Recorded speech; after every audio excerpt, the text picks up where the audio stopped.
This is why you shouldn't buy local if you're looking to buy rental properties for cash flow.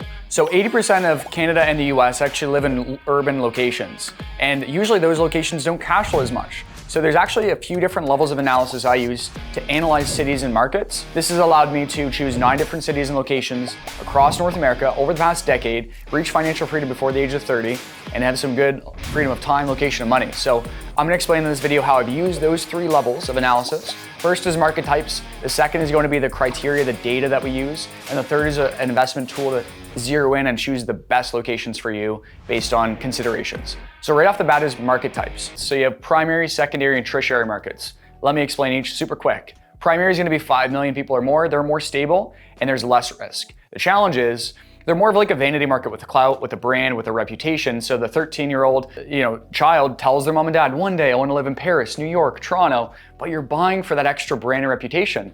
That tends to not be an area where it's going to cash flow a whole lot, but you're going to potentially get some appreciation because a lot of people want to go there. So a lot of the skyscrapers, the mid and high-rise buildings go into those major cities like Toronto and New York. And secondary markets are somewhere in the middle. You kind of have a place like Austin, Texas. You have a place like Calgary. Those are gonna be more of like a secondary market, 1 to 5 million people. And they're gonna be, stable and moderate risk, right? So those are okay markets, and you're gonna get a little mix of cash flow and appreciation. It just depends on the year of which one you're gonna get. And then tertiary markets are gonna be smaller. They're gonna be places maybe you've never heard of.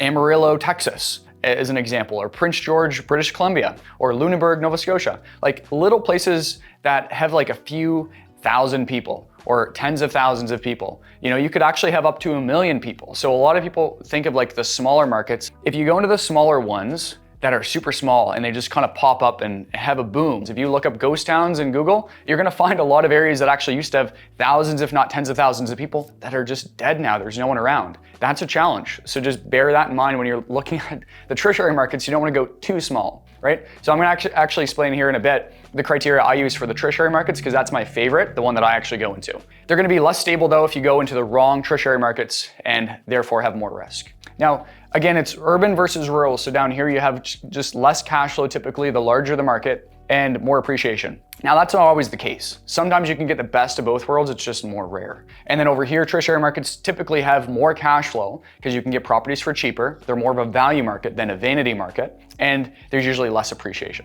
So the next thing, number 2, so this is my second filter, is gonna be the criteria that I have and considerations for you when you're actually choosing your city analysis criteria. Now, before I say this, the one thing I want to mention is a lot of people, when they're looking to invest into real estate, they forget about this stuff, the city analysis data, and they hyperfixate on property analysis, that kind of property level, but they forget about the city level.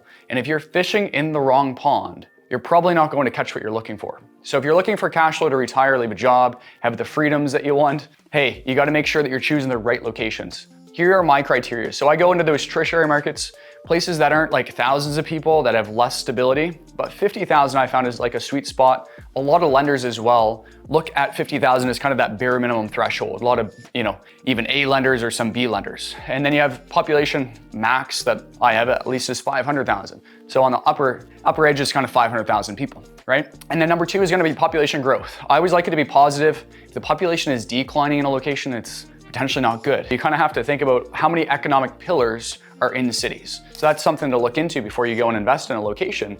Make sure that it's not just resting, like a town that you're investing in isn't just relying on that one manufacturer or that one supplier, that one kind of sector of the industry. So 2% is kind of what I look at for population growth. And then vacancy, 4% or less. As this is being recorded in Canada, it is pretty low vacancy right now, but historically more like 4 to 5% is pretty standard. In the US, you kind of have like even 5 to 10% in some locations.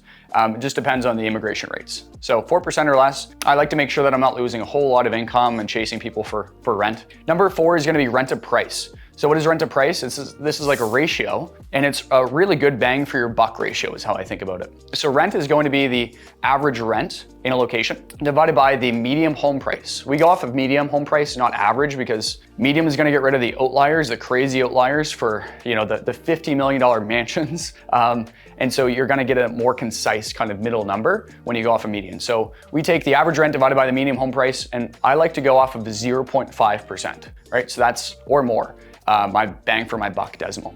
All right, considerations. So think through when you're looking to choose your market type, primary, secondary, tertiary. Think through like, how old are you? You know, maybe don't take those big risks and buy into the areas that just have one economic pillar that could boom and get a whole bunch of cash flow. You could buy it for cheap and the population growth could go through the roof. Usually population growth is correlated with appreciation. You know, not always, but typically you kind of see those two together. So age, if you're older, you know, maybe just be a little bit more hesitant on going into those less stable and more risky markets. Resources. So obviously if you're going to have $50,000 to play with, you might not want to go and buy in Vancouver or go and buy like, you know, somewhere downtown important where it's going to be super expensive as a barrier to entry to get into the game. So a lot of people that reach out to us at rentalconsulting.com, they end up not having like maybe hundreds of thousands or millions of dollars. They have like $50,000, $100,000 to play with. And so they're like, I can't buy where I live, because a lot of people live in the major cities. And so they end up saying, well, where do I invest and how can I buy outside of where I live? And so that's the exploratory phase that we go through here using this method of, you know, what are your resources? And then diversification. Maybe you have a lot of your portfolio already in the condo sector in Toronto. Well, maybe don't buy more condos than in Toronto. Maybe look to do multifamily properties in a more like rural community, because you want to have a portfolio that has, you know, a good diversification around cash flow properties and appreciation properties. So maybe you have some in those primary and secondary markets that are more appreciation oriented. And then you have some properties that are more tertiary properties in a more of a cash flow market. And then investment strategy. Obviously, if you're looking to do like land flipping, that's something I've been looking into and doing recently, where you buy a bunch of land and you sever it and then you flip it and you sell it. You might not be able to do that in like the greater Toronto area or somewhere downtown, again, important, where there's no land available. So that strategy is going to attract you into more of a rural community, right? And if you're looking to do like another strategy like Airbnb, maybe don't go into a city that is highly regulated with Airbnb. So obviously you're going to think through these considerations when you're actually going to choose the location to invest in.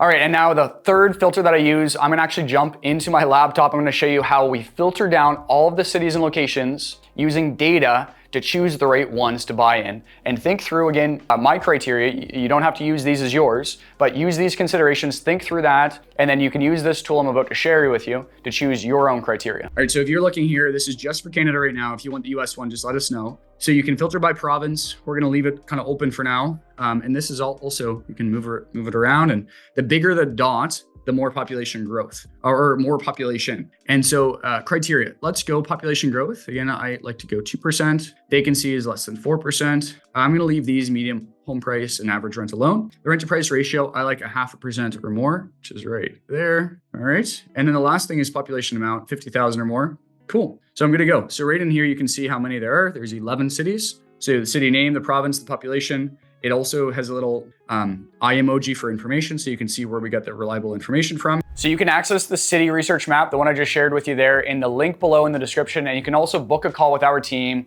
and we can teach you how to use that tool a little bit more if you'd like to be able to identify your criteria. And so we'll talk to you soon.